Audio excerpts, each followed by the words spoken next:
y vamos a continuar con ello.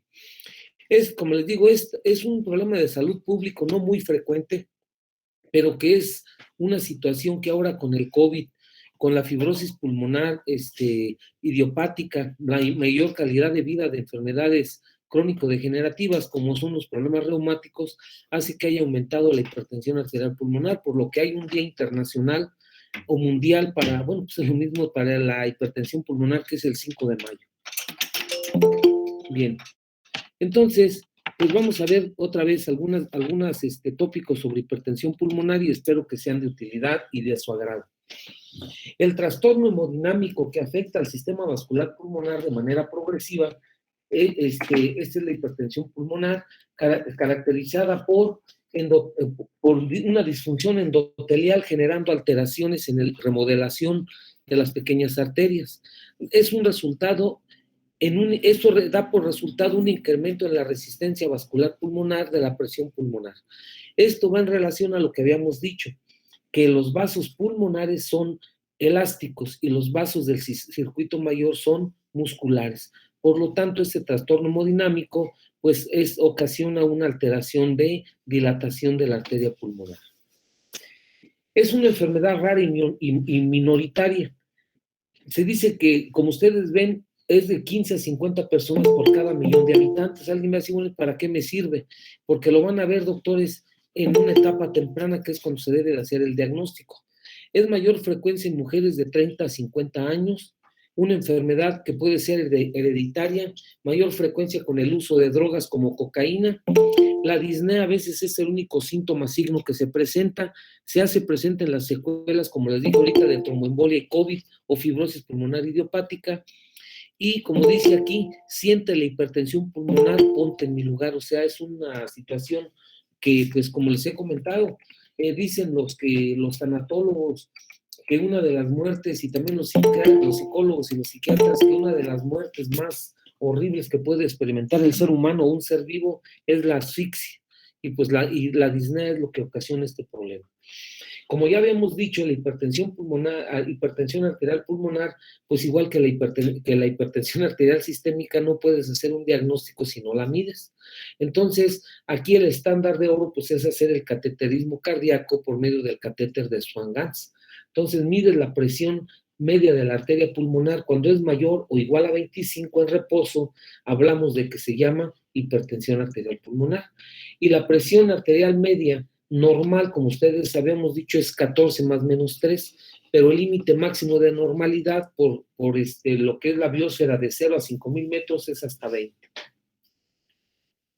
Entonces, esto ya lo habíamos visto la vez pasada, que la hipertensión arterial pulmonar se clasifica en 5 grupos. No vamos a hacer mucho énfasis porque si no vamos a repetir lo de la clase pasada.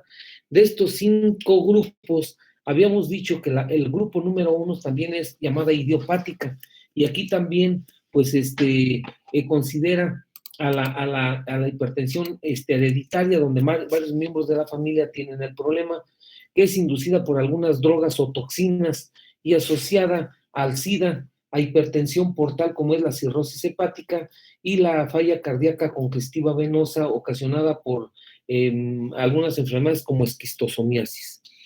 Aquí también está la enfermedad pulmonar veno-oclusiva, ¿sí? Como es la hemangiomatosis, entre otras enfermedades. Aquí tenemos el grupo 2, que nada más es para mencionárselo, en donde aplica precisamente falla cardíaca izquierda, derecha. Sí, izquierda.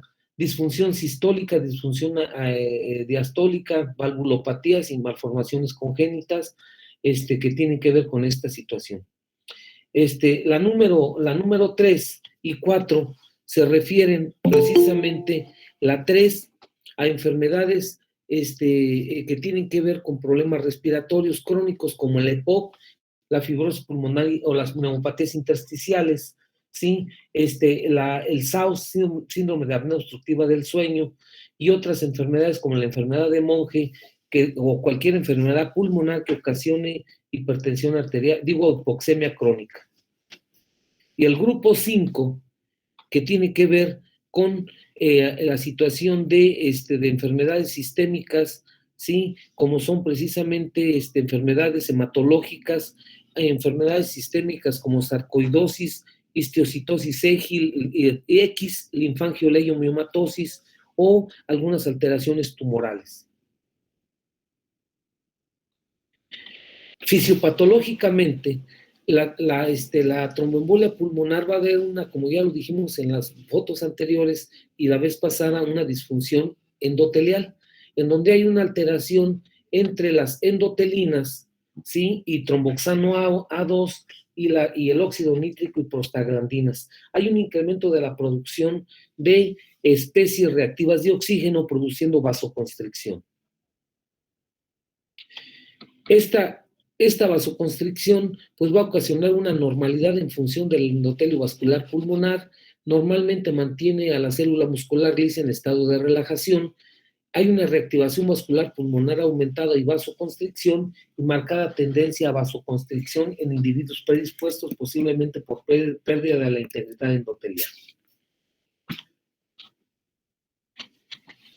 Esto va a ocasionar un aumento de mediadores plaquetarios vasoconstrictores, como es el tromboxano y la serotonina, y aumento de los mediadores endoteliales vasoconstrictores, que es la endotelina y el tromboxano. O sea, si ustedes ven el tromboxano y la endotelina y la serotonina, pues son potentes estimulantes angioactivos que producen vasoconstricción y disminuye la actividad de los canales del calcio en el músculo liso, con aumento del calcio intracelular y aumento del tono vascular. ¿Esto en qué se va a traducir? En una dificultad de lograr estado de relajación del músculo liso de los vasos sanguíneos y un estado de procoagulación que resulta en trombosis in situ, es decir, se echa a andar la triada de Virchow, que es daño endotelial y hipercoagulabilidad. Esto se traduce entonces en una alteración de las capas del vaso, ¿sí? La adventicia, la muscular, etcétera, empieza a alterarse, a hipertrofiarse, y entonces, como les digo, se echa a andar la triada de Virchow, y esto hace que tenga una hiperplasia y una fibrosis de la misma, y por lo tanto una mayor predisposición a trombosis de los mismos. Hace rato les comentaba que el estándar de oro diagnóstico es el cateterismo cardíaco derecho y este es el catéter de Swan-Ganz. Este catéter, yo les decía en la clase anterior, que se mete por cualquier vena periférica, casi siempre se mete por subclavia, ¿sí?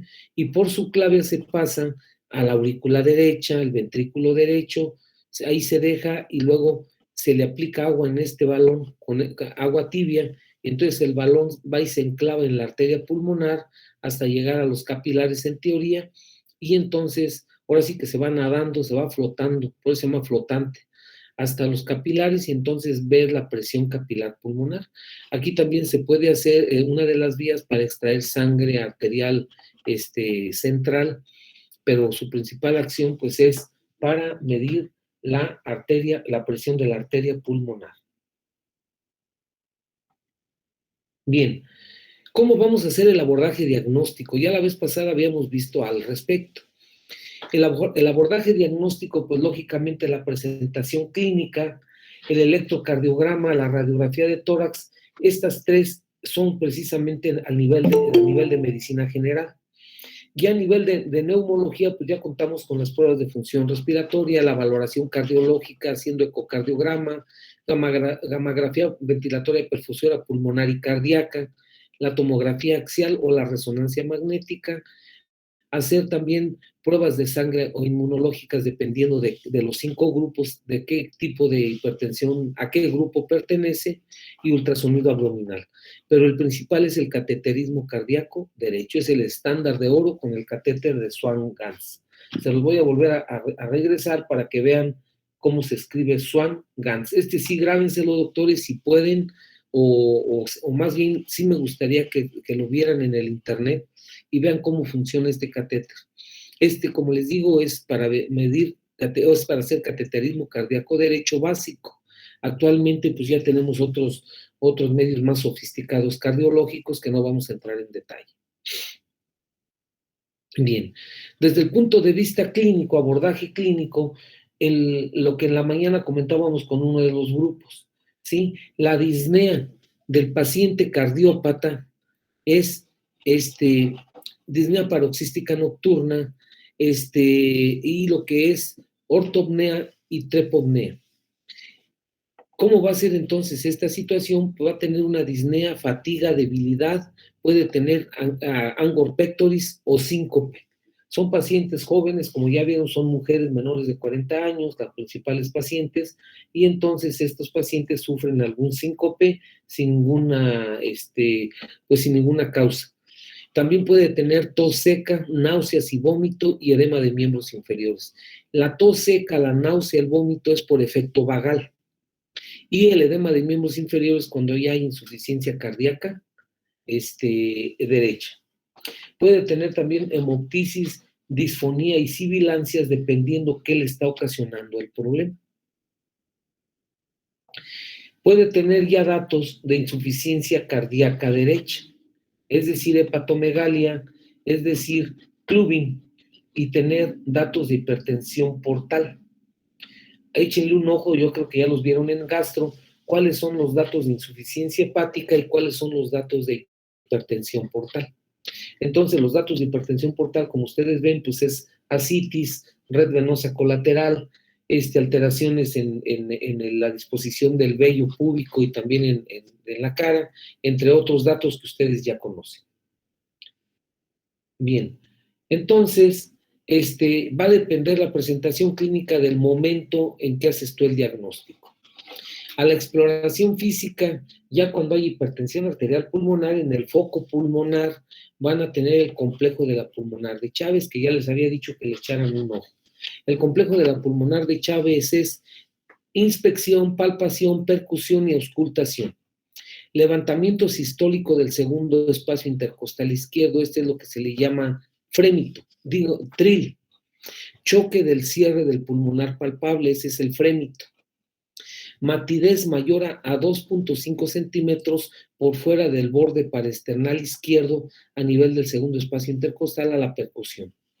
Y a la auscultación, reforzamiento del componente pulmonar del segundo ruido y datos de insuficiencia tricuspidia y cuarto ruido. Y puede haber un soplo de regurgitación tricuspidia pansistólico y un soplo diastólico de insuficiencia pulmonar. Esto, doctores, como buenos médicos nicolaitas de la Ignacio Chávez, esto debes de llevártelo en tu cabecita para toda tu vida, así seas tu neurólogo, dermatólogo, investigador, lo que quieras. Esto sí se los voy a preguntar en el próximo examen. Ya tienen una pregunta buena al que ya lo tenga en su cabeza. No lo hagan en acordeón, te invito a que te lo grabes. Inspección, palpación, percusión, auscultación. ¿Qué es un soplo? ¿Qué es un frémito? ¿Qué es un trill? A eso se refiere. Desde el punto de vista electrocardiográfico, va a tener datos, lógicamente, de sobrecarga derecha, ¿sí? Heces altas en B1, B2, B3, la P mitral, digo la P pulmonale, que son P's muy altas en D1, D2 y en B1, B3. O sea, datos de sobrecarga cardíaca derecha también, como es el bloqueo incompleto de rama derecha. Y para el pronóstico, ya en etapas avanzadas, lo que vemos también es alteraciones en lo que es un QT muy largo. Cuando ya tenemos un QT largo, nos va a decir que ya tiene un proceso de mal pronóstico, o sea, ya tiene una insuficiencia cardíaca derecha muy grave. Esa es la situación. Aquí hay algunos estudios donde nos señalan precisamente que el QT prolongado está asociado con una alteración ventricular, lógicamente con cor pulmonale, y pues ya cuando el paciente con hipertensión pulmonar desarrolla cor pulmonale, pues ya su situación es grave. Ya entra un grado de disfunción cardíaca en donde precisamente pues va a tener ya se vuelve un paciente cardiópata. Ya no nada más es la hipertensión pulmonar con disnea, solo ya es un paciente ya cardiópata. Esa es la situación. Y lógicamente, pues su clase funcional, entre más QT prolongado tiene, pues su clase funcional cardíaca y también respiratoria, pues se ve más alterada y la mortalidad puede aumentar casi hasta 3 veces. Es nada más como documental de este proceso. Bien, en el electrocardiograma entonces, ¿qué vamos a ver? Vamos a ver un diagnóstico diferencial con un infarto enteroseptal, o sea, vemos datos de sobrecarga cardíaca derecha, la P pulmonale, y también, ya habíamos dicho, el QT muy largo, y el diagnóstico diferencial es con arritmias supraventriculares, con flúter auricular, con FA, ¿sí? Y arritmias ventriculares raras, que a la larga las puede presentar el paciente con este tipo de problemas. La radiografía de tórax, pues vamos a tener lo siguiente. Casi siempre vas a ver una normalidad en el perfil derecho e izquierdo del corazón. El diagnóstico diferencial de hipertensión pulmonar mostrando signos que sugieren enfermedad pulmonar. El grado de hipertensión no se correlaciona con el grado de anormalidades radiográficas porque estas son por cateterismo, y en ocasiones una radiografía normal no te excluye que pienses en hipertensión pulmonar. Dicen que una imagen más que 1000 palabras, esto ya lo habíamos visto. Primer arco, segundo arco, vean cómo está prominente, esta es la arteria pulmonar. Por eso aquí ves lo del complejo pulmonar de Chávez, donde está más de 25 milímetros la percusión de la arteria, como lo ven aquí. Y del perfil derecho, otra cosa, la punta del corazón, ve cómo se cae. Ve cómo cae, cuando es izquierdo se sube, cuando es derecho se cae. Aquí todavía la arteria, el ventrículo, la aurícula derecha todavía no está muy grande, pero ve la arteria pulmonar, la interlobar, ve cómo está mayor a 15 milímetros. Entonces, este es el índice de Lupi que les había dicho. Mides de la articulación acromioclavicular al centro del corazón, entonces mides cuánto mide la arteria, y eso le llaman índice de Lupi. Sí, que Eulo Lupi es un cardiólogo neumólogo que ya falleció hace 2 años del Instituto Nacional de Cancerología. Él fue el que me hizo mi examen del Consejo de Neumología, y por eso me aprendí el de Eulo Lupi, que es el índice de Lupi. Algunos no lo reconocen, pero lo deben de conocer ustedes. Aquí ves la arteria pulmonar cómo está de dilatada. Aquí se ve hasta parece un tumor. Esta es la arteria pulmonar, el tronco principal, y puede tener datos de vena cava superior dilatada. O sea, este es el signo de la vena cava muy dilatada, y aquí ven la arteria pulmonar, o sea, la interlobar cómo está de gruesa, de grande. Aquí está la silueta cardíaca y ve cómo está ese dato de ahí de arteria pulmonar prominente. Aquí tienen otras imágenes con una radiografía normal. Esta es una radiografía normal. La B, fíjate cómo empieza a aumentar el índice de Lupi primero. La interlobar está ingurgitada, compárala con esta. La arteria interlobar derecha, ve cómo empieza a ingurgitarse, igual que las ramas de la arteria pulmonar del lado izquierdo. Aquí ya está una protusión, ¿sí? Aquí ya está una protusión, y ve cómo está también el índice de Lupi muy alterado. Aquí está una situación en donde ya después de tratamiento ve cómo mejora la hipertensión pulmonar un poco, y no hay datos de sobrecarga derecha, o sea, es decir, no hay crecimiento de la aurícula derecha. Entonces esto indica que cuando haces un diagnóstico a tiempo, al paciente le puede ir bien. Por eso es importante que el médico general sepa ver una hipertensión pulmonar radiológicamente hablando. Esta imagen nunca se te debe de olvidar. Acuérdate que el segundo arco debe de estar recto o cóncavo, pero no convexo, ¿sí? Ese es bien importante. Aquí ya es para el especialista. Ve cómo está la trama vascular, la interlobar muy dilatada, y ve cómo hay lo que se llama encefalización del sistema venoso arterial.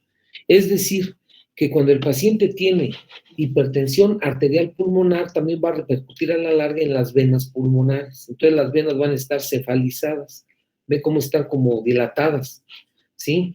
Y ve en estos signos que sugieren que ya tiene también trombos, o sea, tiene datos de oclusión de vasos del lado, o sea, del lado venoso, no arterial pulmonar.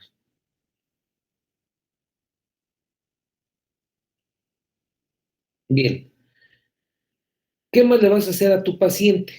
A tu paciente también le vas a hacer una espirometría.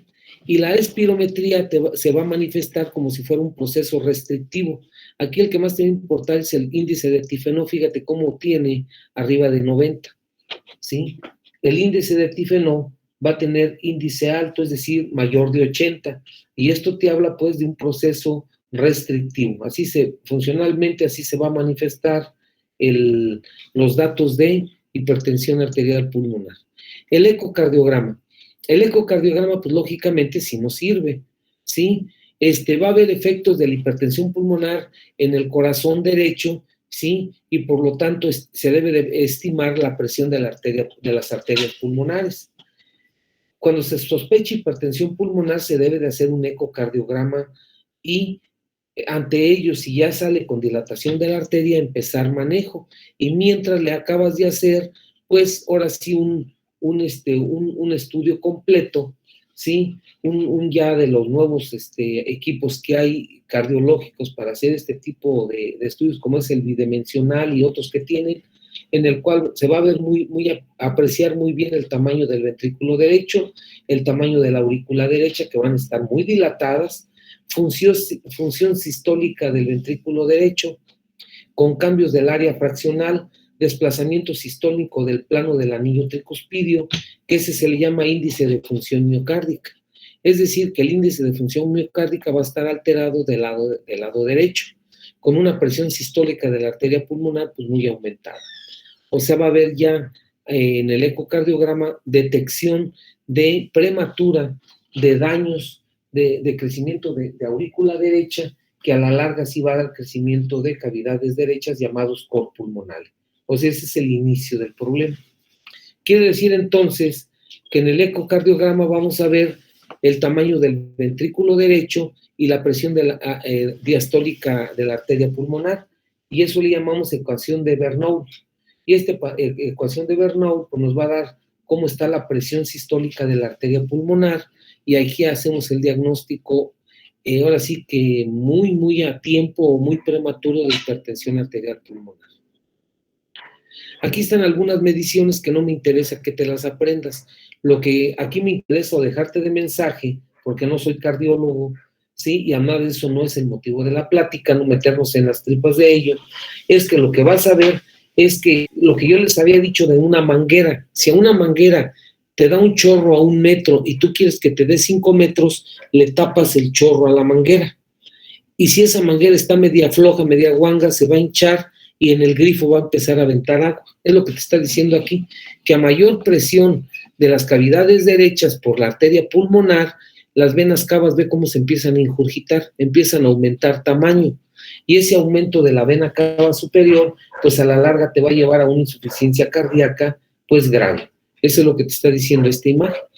¿Sí? Que a mayor alteración de la arteria, de la aurícula derecha de crecimiento, va a regurgitar sangre a la vena cava inferior o a la vena cava superior a la larga. ¿Sí? Aquí están las mediciones de lo que estamos diciendo. ¿Sí? Que la velocidad de pico de la regurgitación tricuspidia, ¿sí? Se mide, y entre más regurgitación tiene, pues la situación es más grave. Con la presencia de otros signos ecocardiográficos de hipertensión pulmonar, si están presentes o no, y la probabilidad ecocardiográfica de hipertensión pulmonar. Es decir, cuando hay una regurgitación a las venas cavas, indica que hay alta sospecha de hipertensión arterial pulmonar.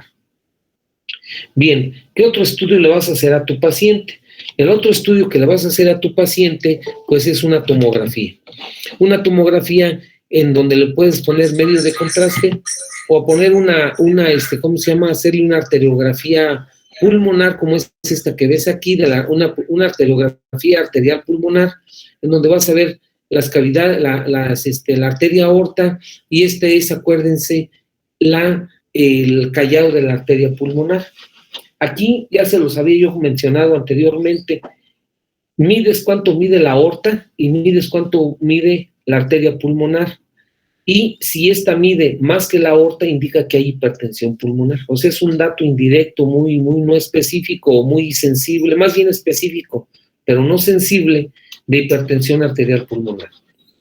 Lo repito, en una tomografía simple de tórax o en una arteriografía de la arteria pulmonar, vas a medir, o sea, coloquialmente hablando, la arteria aorta mide igual que la arteria pulmonar. Mide aquí, está mucho más choncha la arteria pulmonar.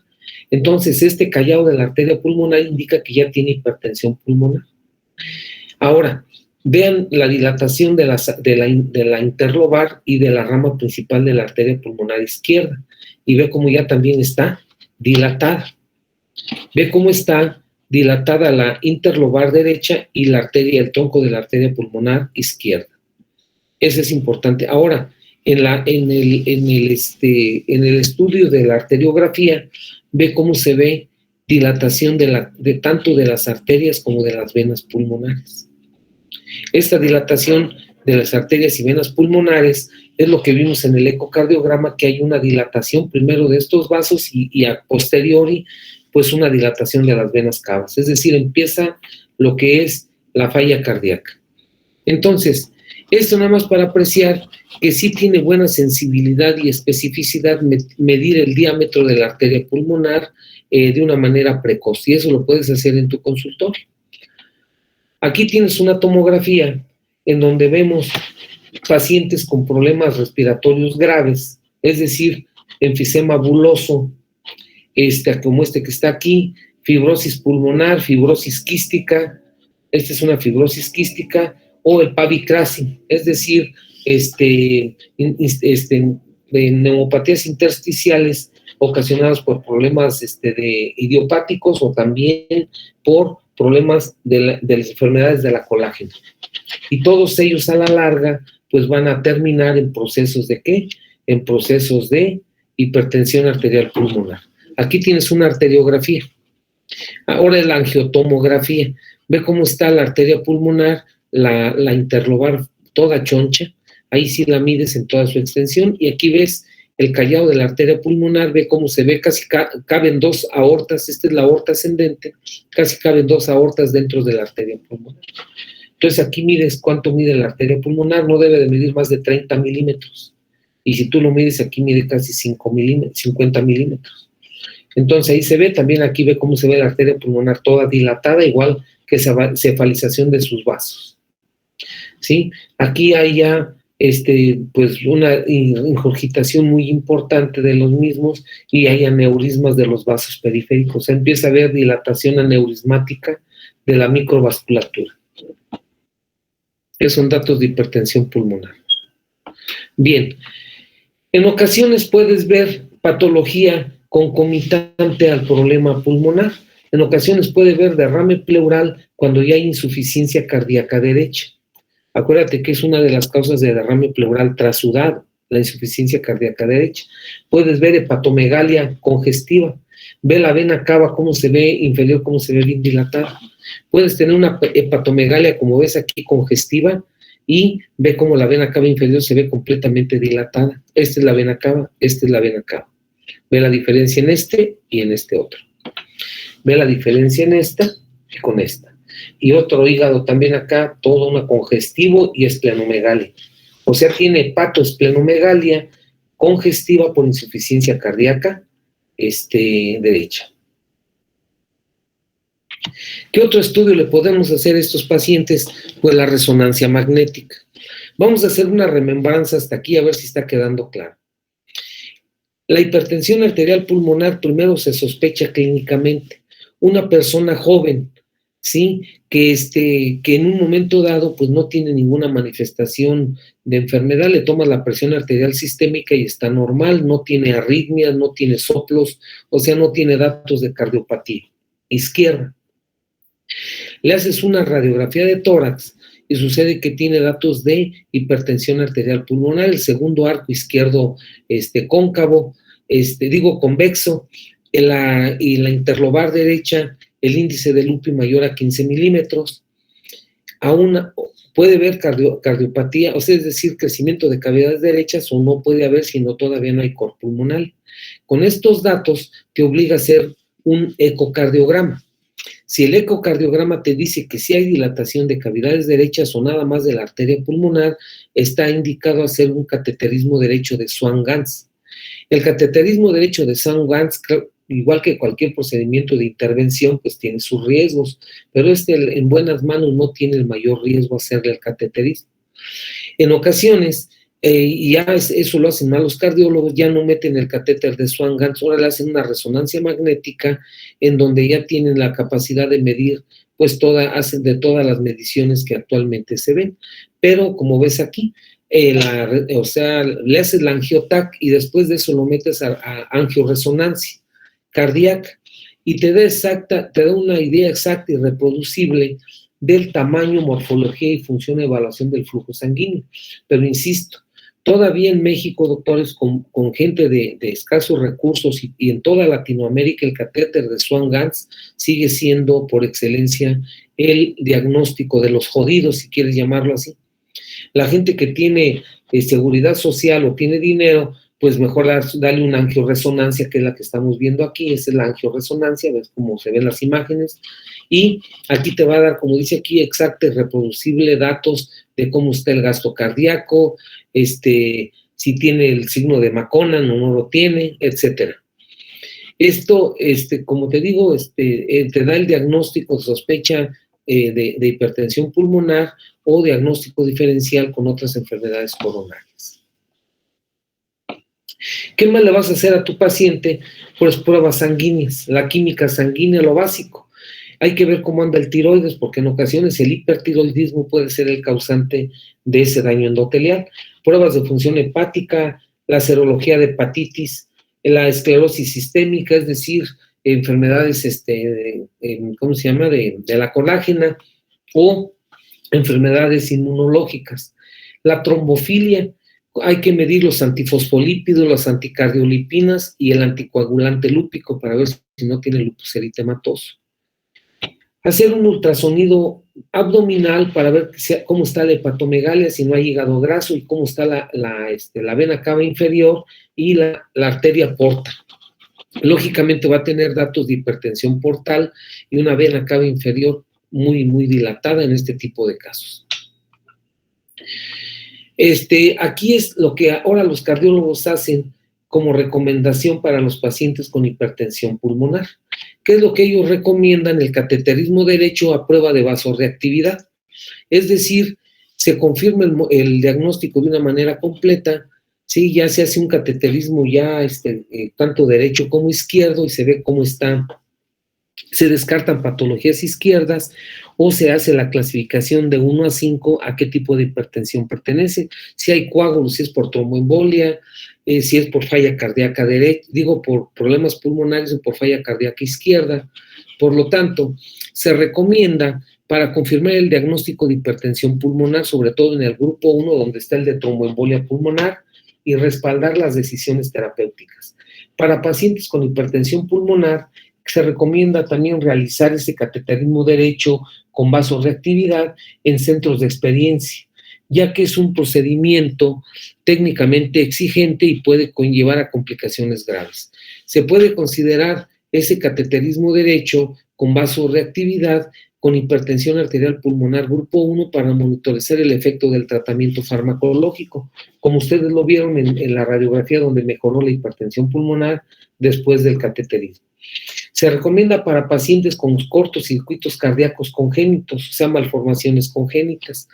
También se recomienda para pacientes con hipertensión arterial pulmonar secundaria a cardiopatías izquierdas o también enfermedades pulmonares y precisamente ver la posibilidad de trasplante de órganos. Cuando la medición de la presión de la arteria pulmonar no es fiable, debería considerarse el cateterismo cardíaco izquierdo, o sea, cuando no tienes un catéter de Swan-Ganz adecuado. Y se puede considerar también para pacientes con sospecha de hipertensión pulmonar y cardiopatía izquierda o enfermedad pulmonar para ayudar al diagnóstico diferencial y respaldar pues, decisiones terapéuticas. Y por último, está indicado en pacientes del grupo 4 para confirmar diagnóstico y respaldar tratamientos. Bien, Ya después que hiciste el diagnóstico de hipertensión pulmonar, si hay o no cor pulmonale, que es el capítulo que vamos a ver la próxima clase, ¿sí? Si hay datos de cor pulmonale o no, o nada más son datos de hipertensión pulmonar, el tratamiento cambia aún mucho. Una cosa es el tratamiento de la hipertensión arterial pulmonar, que por lógica, por eso te ponen esta foto, si tiene datos de coágulos, pues el tratamiento es el tratamiento de la tromboembolia pulmonar, anticoagulantes, o también medicamentos que actúan inhibiendo las endotelinas, ¿sí? Antiagregados plaquetarios, medicamentos que disminuyan la presión de la arteria pulmonar, y es una gama de medicamentos. Los tratamientos disponibles para hipertensión pulmonar son capaces de disminuir el ritmo de la progresión de la enfermedad y en algunos casos revertir el daño de los pulmones y el corazón, es decir, evitar el cor pulmonar, prolongando así la vida de los pacientes. Estos tratamientos lo que llevan es a reducir la sobrecarga de corazón, permitiendo el flujo sanguíneo más fácil a través de las arterias pulmonares. Se dice que cuando haces tú el diagnóstico de hipertensión pulmonar, la sobrevida de estos pacientes es máximo 5 años. Entonces, este tratamiento es multidisciplinario.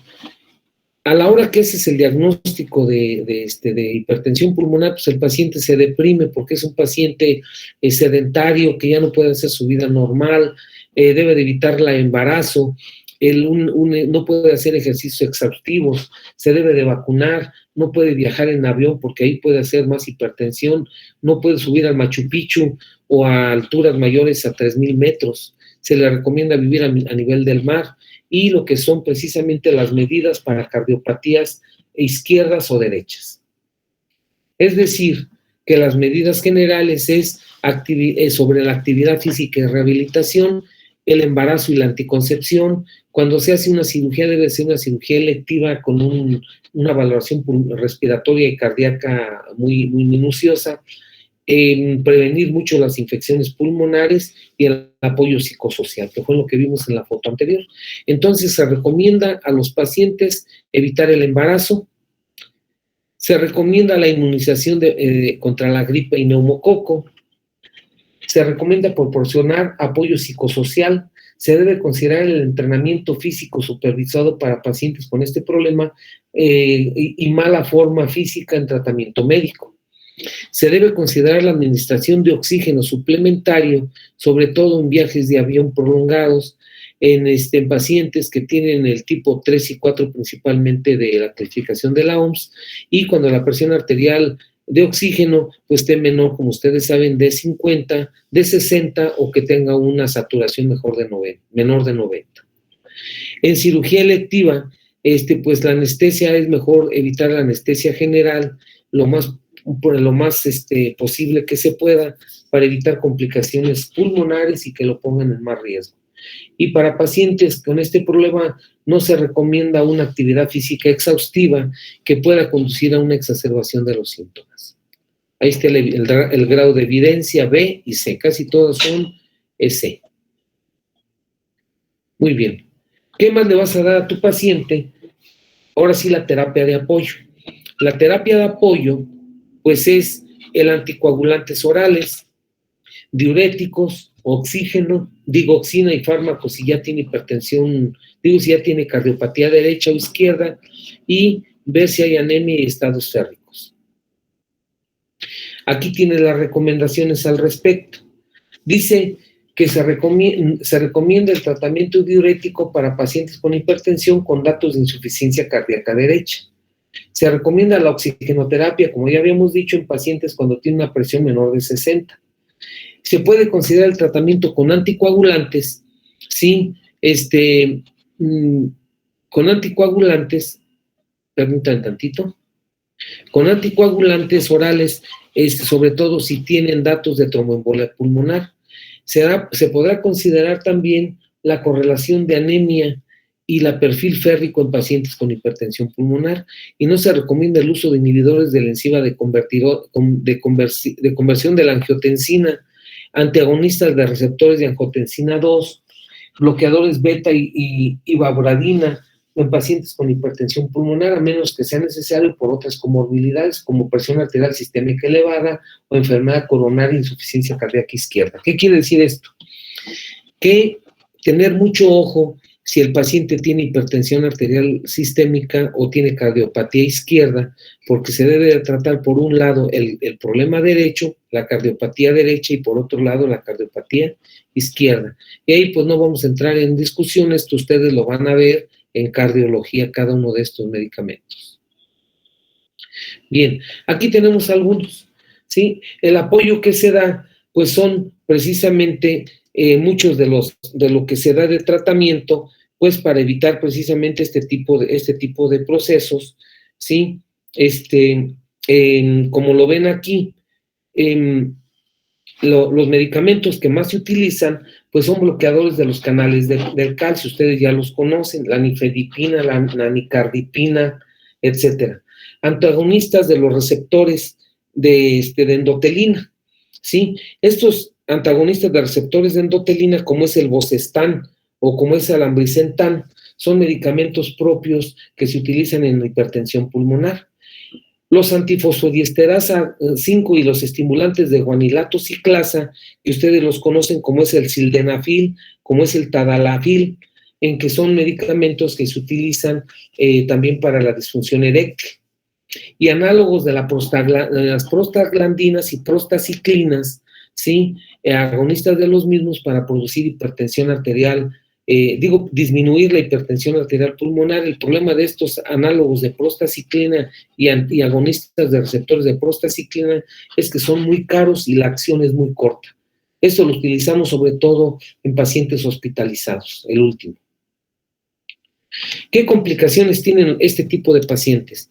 La complicación que más tienen es la falla cardíaca derecha, es la complicación o es el resultado de una hipertensión arterial pulmonar que la has dejado avanzar.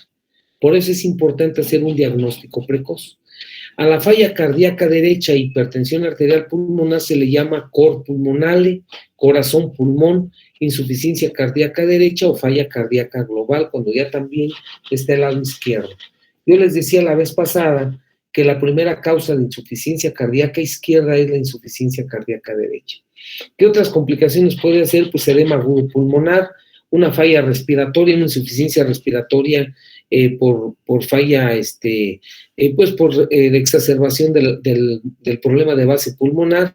Puede haber hemorragias por los tratamientos o también por alteraciones de la coagulación, ya que se echa a andar la triada de Virchow. Puede haber arritmias.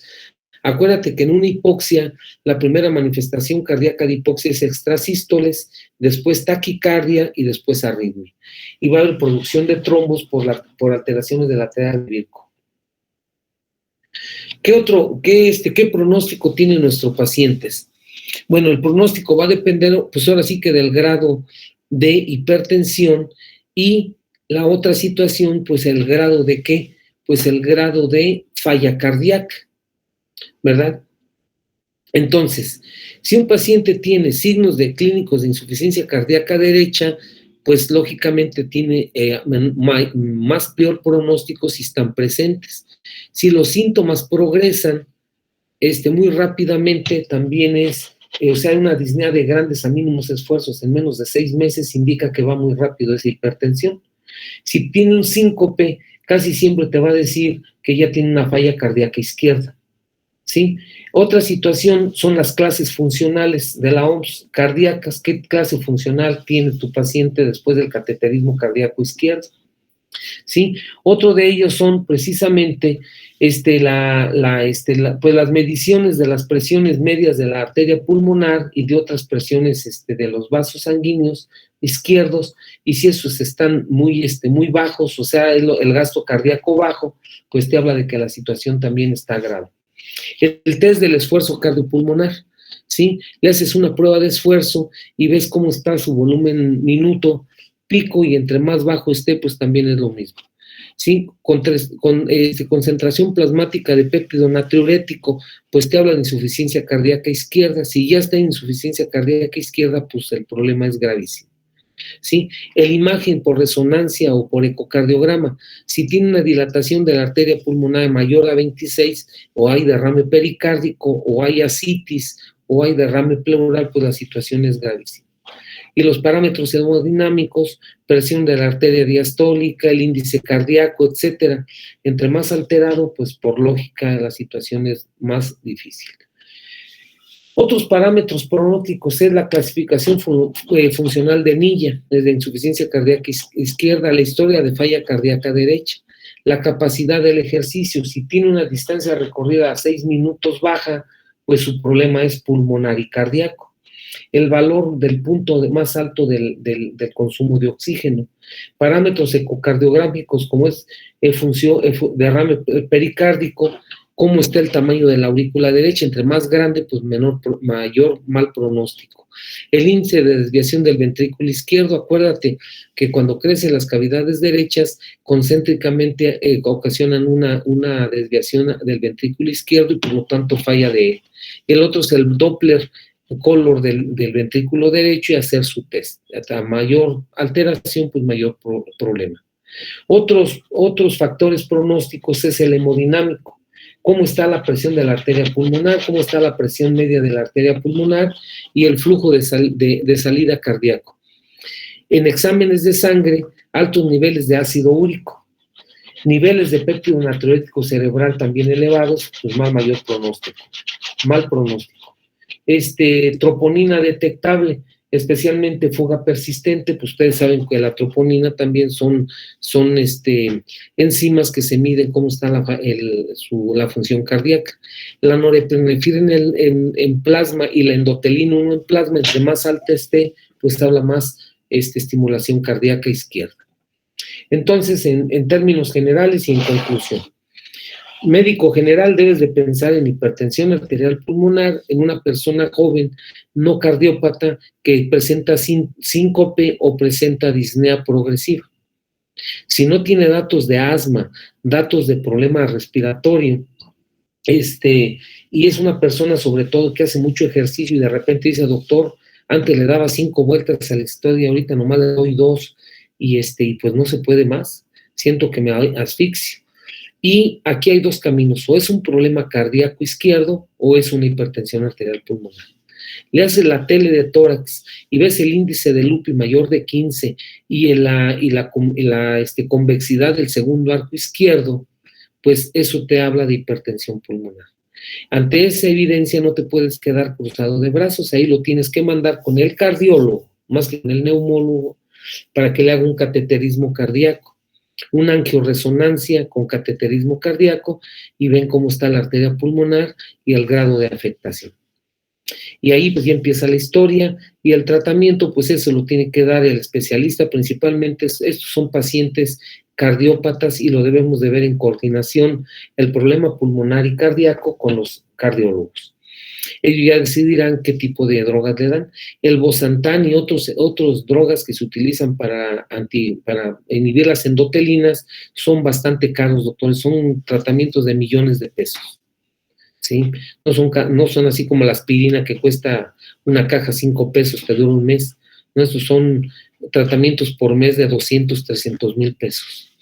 Y lo que les decía, las prostaciclinas, cada ampolleta de prostaciclina cuesta como 5 mil pesos y nada más hace disminución de la arteria pulmonar, nada más un ratito.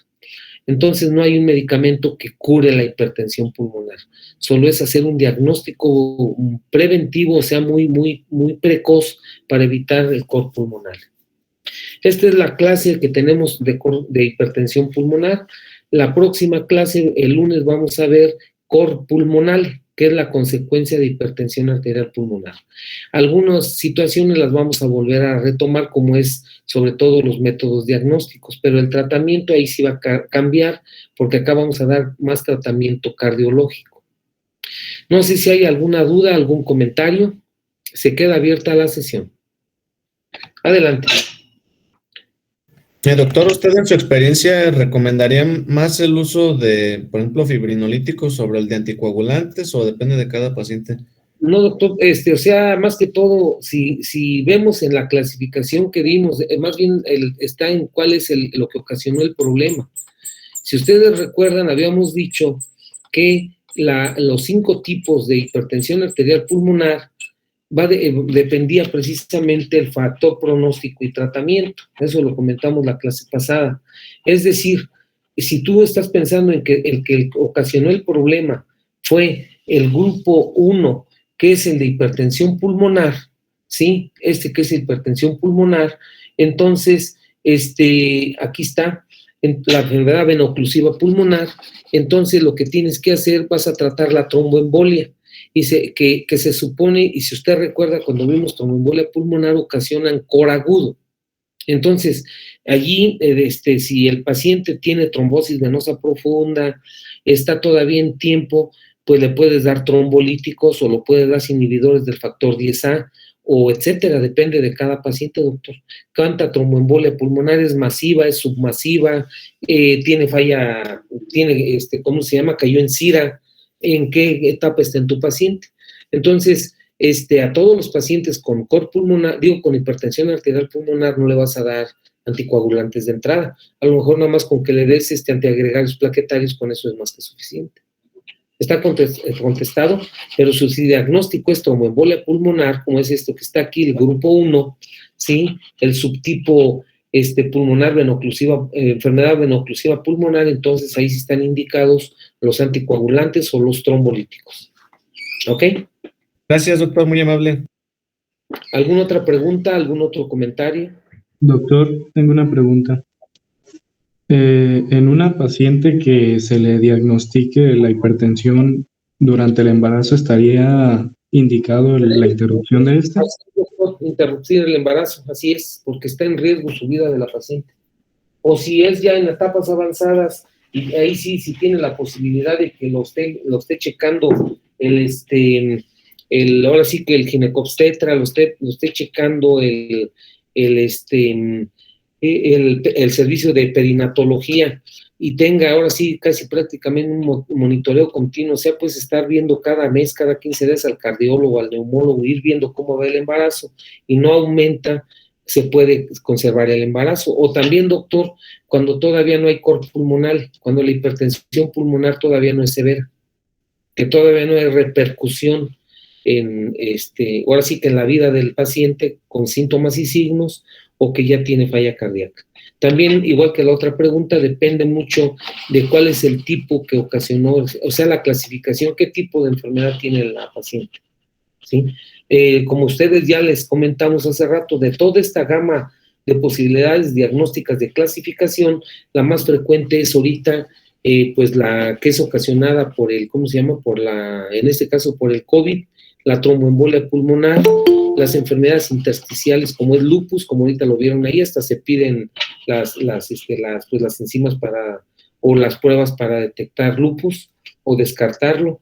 Entonces, doctor, váyanse con la idea más bien de lo siguiente, más que si se va a interrumpir el embarazo, no, médico general. Tienes una paciente con hipertensión arterial pulmonar, es un código Mater. Los que todavía no lo han leído, se los dejé de tarea hace tiempo porque se los voy a preguntar en el próximo examen, aunque no es ginecobstetricia, ¿qué es el código Mater? Entonces, estás obligado, médico general, a mandarlo con el cardiólogo y con el ginecobstetra para que se pongan de acuerdo en cómo se deben de ver. O le cambio la plática, doctor. Paciente con hipertensión arterial pulmonar debe de ser visto en tercer nivel multidisciplinariamente. 1, primero el neumólogo, que es el que le hace el diagnóstico, a ver si no hay enfermedad pulmonar, porque es la más frecuente. 2, el cardiólogo, para que vea el grado de daño. Y el tercero, allí entra el reumatólogo, entra el inmunólogo, entran una serie de especialidades precisamente para tratar de elucidar cuál es la causa del mismo. Son pacientes que deben ser tratados en tercer nivel, doctor. Así es, pero su pregunta es código Mater, y los que no, usted no puede decir que va a interrumpir el embarazo porque depende del grado de afectación. Es la contestación.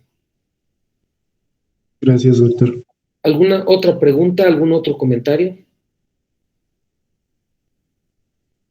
¿No?